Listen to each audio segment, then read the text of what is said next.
At the foot of Mount Fuji in Japan sits a 30 square kilometer forest called Aokigahara. For many years, the shadowy woodland was known as the Sea of Trees, but in recent decades it has taken on a new identity as the Suicide Forest. For visitors, Aokigahara is a place of serenity. Hikers looking for a challenge can trudge through the dense thickets of trees, so close together that visitors will spend much of their time in semi-darkness, relieved only by the occasional beam of sunlight from the gaps in the canopy. Those who explore the forest sometimes encounter disturbing reminders of past tragedies. Scattered personal belongings, moss-covered shoes, photographs, briefcases, notes, and ripped clothing can all be discovered. But if you stray too far from the path, you may not make it back. Beneath the fallen branches and decaying leaves, the forest floor is made of volcanic rock, cooled lava from Mount Fuji's massive volcanic eruption in 864 AD. The stone is hard and porous, full of tiny holes that seem to absorb sound. And in the stillness, visitors say the breath sounds like a roar. There is a reason why they call this place the Suicide Forest. Even though reports have been deliberately concealed in recent years, it is estimated that as many as 100 people take their own life in Aokigahara every year. This could stem from an unconfirmed ancient custom called ubaste. Legend states that in feudal times, when food was scarce and the situation grew desperate, a family might lead a dependent elderly relative, typically a woman, to a remote location and leave her to die. Many scholars dispute the idea that this was ever common in Japanese culture, but accounts of ubaste have made their way into Japanese folklore and poetry. Could this custom be connected to the forest as well?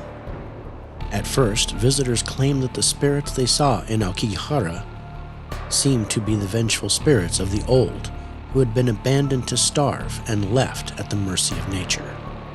But that all began to change in the 1960s. This seemed to be when the forest's history with suicide began. Today, the forest's phantoms are said to belong to the thousands of sad and miserable souls who came to the forest to end their lives. As early as the 1950s, tourists were reporting encountering decomposing bodies in Aokigahara. A small army of police, volunteers, and journalists have annually scoured the area in search of bodies since the early 1970s. They rarely leave empty-handed. The body count has increased in recent years, reaching a peak in 2004 when 108 bodies, in varying states of decay, were recovered from the forest. And that's only what was found.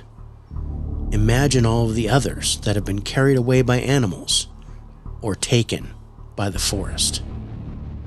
Patrols regularly scout the area now, in the hopes of redirecting visitors who look like they might be planning a one-way trip.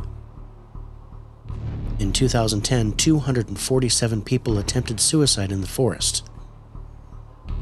Only 54 were successful. The most common cause of death in the forest is hanging, followed closely by drug overdose.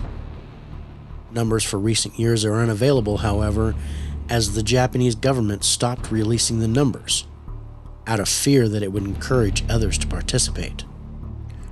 Aokigahara sees the second most suicides than any other location in the world. The only exception is the Golden Gate Bridge. What brought the brokenhearted to the forest in the first place may remain a mystery, but its reputation in the present as Japan's suicide forest is both deserved and undeniable. Also undeniable will be our resolve in researching and scoring this location. Let's just hope we can stay on the path.